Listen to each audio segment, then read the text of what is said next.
नक्ता धाम में, जहाँ पर भक्तों का हुजूम उमड़ा हुआ है नाक कटाकर भगवान के दर्शन करने के लिए। जिनकी नाकें कट गई हैं उन्हें भगवान के दर्शन हो गए हैं, बाकी लोग अभी भी कतारों में खड़े हैं। उम्मीद है कि आज शाम ढलते ढलते 1000-2000 लोगों को और भगवान के दर्शन हो ही जाएंगे।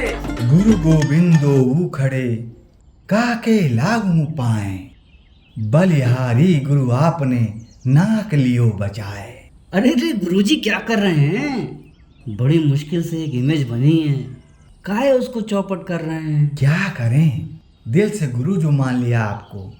बाबा, गुरु कोई भी हो सकता है, लेकिन गुरु आदमी कोई कोई होता है, और आप हैं गुरु आदमी। समझे? चला जाए फिर? जैसी इच्छा। चलिए।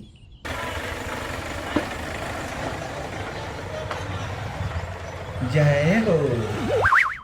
इसे कहते हैं राजयोग।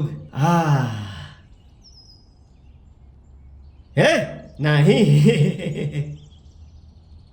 हे भैया, सबका दर्शन होता है, अरे नहुक दर्शन करवावा। नहीं नहीं, हमको दर्शन होता बाबा के। भगवान दर्शन। अरे ऐसे कैसे दर्शन होता है? आवा यार। नहीं, हम दर्शन करवावा। चला ना।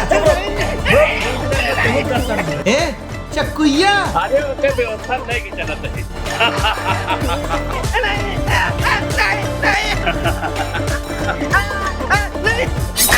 नक्ता बाबा की जय। तो इस प्रकार नक्ता बाबा ने कठोर तप और ज्ञान से न सिर्फ भक्तों के हृदय बल्कि पूरी दुनिया में अपनी धाक जमा ली। यदि किसी रोज आपके हृदय में भी प्रभु दर्शन की लालसा उमड़े तो करना क्या है, आप भी चाकू लेकर बाबा के दरबार में पहुंच जाएं नाक कटाने।